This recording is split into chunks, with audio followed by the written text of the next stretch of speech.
धीरेन्द्र शास्त्री कुंभ में मरने वाले बहुत सारे लोगों के ऊपर क्या बयान देते हैं, आप खुद सुनिए। पर कोई गंगा के किनारे मरेगा तो वो मरेगा नहीं, मोक्ष पाएगा। लेकिन उनकी मृत्यु नहीं हुई है, सच कहें उनको मोक्ष मिला है।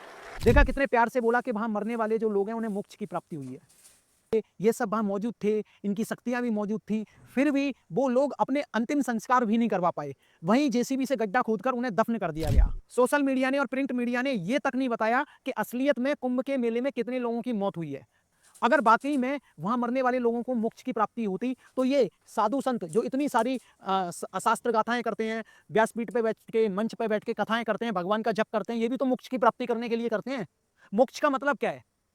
भगवान के चरणों में विलीन हो जाना और जन्म लेने के इस चक्कर में ना फंसना। उस सब के लिए ये इतना भजन पूजा करते हैं। तो ये क्यों नहीं वहां पे मोक्ष की प्राप्ति कर लेते? ये क्यों नहीं वहां पे कुचल के मर जाते? नहीं मरेंगे, क्योंकि इन्हें पता है, इन्हें असलियत पता है कि जो भी है ये शरीर है। नरक, स्वर्ग, दुख, सुख जो भी है इस धरती पर है, और ये पूरे स्वर्ग की आनंद भूति खुद यहाँ स्वयं उठा